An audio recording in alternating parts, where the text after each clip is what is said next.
നീപ്പായിരിക്കണം അല്ലാഹു തൗഫീഖ് ചെയ്യട്ടെ എന്ന സത്യമത് നമ്മൾക്ക് ഒരു വരച്ച് തന്ന ഒരു മാർഗമുണ്ട്. ആ മാർഗം സത്യമാണെന്നും അതിൽ ആള് കുറയട്ടെ കൂടട്ടെ അതൊന്നും നോക്കേണ്ട ആവശ്യമില്ല. ആധിക്യമല്ല നമ്മൾ നോക്കണത്, അതിന്റെ പ്രസരിപ്പല്ല നമ്മൾ നോക്കുന്നത്. അങ്ങനെയാണ്. അപ്പൊ നമ്മൾ കൂടെ വളരെ ശ്രദ്ധിച്ചുകൊണ്ടാണ് അവരോട് നിസ്കാരം നിലനിർത്താം. ആദ്യം തന്റെ വിശ്വാസം ക്രമപ്പെടുത്താനാ പറഞ്ഞത് ഉണ്ടോ.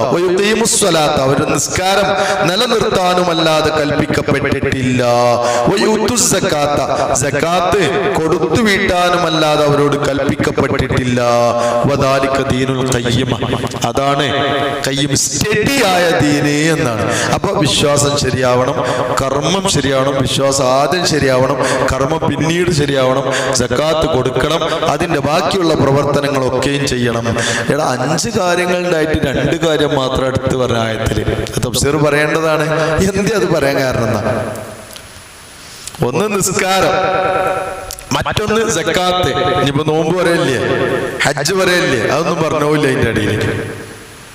വിശ്വാസം ശരിയാക്കിയ പിന്നെ 2 കർമ്മങ്ങളാണ്. ആ 2 കർമ്മങ്ങൾ മാത്രം പറയാൻ കാരണം എന്താ? ഈ 5 കർമ്മത്തിന്റെ വ്യാപ്തിയിൽ ഏറ്റവും കൂടുതൽ ആളുകൾക്ക് എല്ലാവർക്കും ഇടപെടാനുള്ളതാണ് ഒന്ന് നിസ്കാരം. അല്ലെ, ഒരു മുസ്ലിമും അമുസ്ലിമും തമ്മിൽ വേർതിരിയുന്ന ഏറ്റവും വലിയ അളവുകോലാണ് ഒന്ന് നിസ്കാരം. അത് ഈ സാർവത്രികമാണ്. അത് എല്ലാവർക്കും എല്ലാവർക്കും പറ്റുന്ന നിലക്ക് നിർവഹിച്ചോളണം. അത് എല്ലാവർക്കും വ്യാപകമായ ഒന്നാണ്. അതിൽ നിന്ന് ആർക്കും മാറി നിൽക്കാൻ കഴിയില്ല. മനസ്സിലാവുണ്ടോ? മറ്റൊന്ന്, ഇപ്പൊ നോമ്പിനാണെങ്കിൽ ചെറിയ അളവുണ്ട്, ഹജ്ജിനാണെങ്കിൽ അതിന്റെ അളവുണ്ട്. എന്നാ പിന്നെ സക്കാത്തിനും അങ്ങനെ അളവില്ലേ? അല്ല, സക്കാത്ത് സമ്പത്തുമ്പോ തൊടുന്നതാ.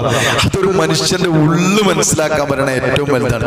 ഇവൻ നിഷ്കളങ്കമാണോ, ഒരു കൊല്ലം സൂക്ഷിച്ചീന്നേ ഇത്രണ്ട് കൊടുക്കണം എന്ന് പറയുമ്പോ മുഖം കണ്ട് ചുളിയോന്നാണ്. ചുളിയോ, കച്ചവടക്കാരൊക്കെ ശ്രദ്ധിക്കണത് നല്ലതാണ്. കച്ചവടക്കാർക്ക് മുത്തനബി സല്ലല്ലാഹു അലൈഹി വസല്ലം തങ്ങളെ പിന്നെ ഹദീസ് ഓർമ്മയില്ല, 2 കച്ചവടക്കാര് സത്യം പറയുന്നവരാണ്, ഓൾക്ക് സ്വർഗം കിട്ടിയെന്നാണ് ഹദീസുള്ളത്. ഞാൻ പെട്ടെന്ന് ഹദീസ് ഓർമ്മ വരുന്നില്ല. 2 കച്ചവടക്കാര്, വാങ്ങണോനും കൊടുക്കണോനെ പറ്റി നീ പറഞ്ഞത്, അവര് 2 പേരും സത്യസന്ധമായിട്ടാണ് എങ്കിൽ അവർക്ക് സ്വർഗം കിട്ടിയെന്ന്. അതായത് ഇന്നത്തെ കച്ചവടം പോലെയല്ല അന്നിപ്പോ എൻ്റെ അടുത്ത് കുരുമുളക് ഉണ്ടാവും, ഇവരോടെ തേങ്ങ ഉണ്ടാവും. അപ്പൊ ഞാൻ തേങ്ങാണ്ട് കുരുമുളകാണ് കൊടുത്തിട്ട് തേങ്ങ ഇങ്ങോട്ട് വാങ്ങുക ചെയ്യാം. ഇപ്പൊ അങ്ങനെയല്ലല്ലോ, ഒക്കെ കാശിനായില്ലേ. തേങ്ങ വാങ്ങണമെങ്കിൽ പൈസ കൊടുക്കും, കുരുമുളക് വാങ്ങണമെങ്കിൽ പൈസ കൊടുക്കും, അങ്ങനല്ലേ? ഇനി ആ കൊടുക്കണ പൈസ ഉണ്ടല്ലോ, കൊടുക്കണ പൈസ ഇല്ലേ, ഞാൻ അങ്ങോട്ട് പൈസ കൊടുത്ത വാങ്ങണില്ല, ആ പൈസ തവണ ഹലാലാവണ്ടേ? അങ്ങനെ ഹലാലായി സത്യം പറഞ്ഞുകൊണ്ടാണ് കൊടുക്കുന്നത് എങ്കിൽ അവർ 2 ആൾക്കും സ്വർഗം ഉണ്ടെന്നാണ്. എന്തുകൊണ്ട്? സാമ്പത്തിക ഇടപാടിന്റെ സ്ഥിതി അതാണ്. അത്രമാത്രം നല്ലതേ ഉണ്ടാവും. അത് കയ്യിനാണ് തൊടുമ്പോ അതിനൊന്നുണ്ടാവും. എൻ്റെ 10% അല്ലെ, 10-1 കൊടുക്കണം എന്ന് പറയുമ്പോഴാണ് ഇന്ന് മിക്ക കച്ചവടക്കാരോടും ചോദിച്ചാൽ 10-1 കണക്കൂടി കൊടുക്കലേ ചെയ്യാം. ഇൻഷാ അല്ലാഹ് സക്കാത്തിന്റെ ഭാഗം ഉണ്ടെങ്കിൽ നമുക്ക് പറയാം. അതൊക്കെ ശ്രദ്ധിക്കേണ്ടതാണ്. അതിനൊരുപാട് കാര്യങ്ങൾ നമ്മൾ പഠിക്കേണ്ടതാണ്. എനിക്കൊക്കെ എൻ്റെ അഭിപ്രായത്തില് പ്രത്യേകിച്ച് അത്തരം വിഷയങ്ങളൊക്കെ കച്ചവടക്കാരെ വെച്ചുകൊണ്ട് തന്നെ ക്ലാസ് എടുക്കണം. കാരണം ഇന്നത്തെ കച്ചവടത്തിന്റെ ശൈലിയും പഠിക്കണം. ഇന്ന് കുറെ സാധനങ്ങൾ കച്ചവടക്കാർ വാങ്ങിയതുണ്ടാവും, കുറെ മറ്റ് കമ്പനികൾ കൊണ്ടുവന്ന് സ്റ്റോർ ചെയ്തിട്ടുണ്ടാവും. അതിന്റെ ഉത്തരവാദിത്വം കമ്പനികൾക്കാണ്. ഇതറിയാത്ത മുഴുവൻ ഇവന്റേതായി കൂടി ഇതിനെ കുടിക്ക് കൊടുക്കാൻ പറ്റില്ല, ഞങ്ങൾ കൊടുക്കൂല. അതിന് മുതിര് തന്നെ ഇല്ല. പക്ഷെ മുതിരാണെങ്കിൽ ചിലപ്പോൾ കുറച്ചേ ഉണ്ടാവുള്ളൂ. അങ്ങനെയാണ് പുതിയ സാധനങ്ങൾ പലതും, പുതിയ പുതിയ പ്രൊഡക്റ്റുകൾ വരുമ്പോൾ ആ കമ്പനിയുടെ സെയിൽസ്മാൻമാർ വന്നിട്ട് ഇതിവിടെ ഇങ്ങനെ സാധനങ്ങൾ ഇറക്കിയിട്ട് നിങ്ങൾ ഇവിടെ വെച്ചോളൂ, പോവുകയാണെങ്കിൽ പൈസ തന്നാൽ മതി, 10 പാക്കറ്റ് ഞങ്ങൾ വെക്കുന്നുണ്ട്, പോയിനനുസരിച്ച് പൈസ തന്നാൽ മതി. നമ്മളെ മുതലല്ല, നമുക്കത് വിറ്റിന്നൊരു ലാഭം മാത്രമേ ഉള്ളൂ. അത് നമ്മളെ കച്ചവടത്ത് കൂട്ടാൻ കഴിയില്ല. ആ വിറ്റുവരവിന്റെ ലാഭം മാത്രമേ നമ്മൾ കയ്യിലെടുക്കണുള്ളൂ.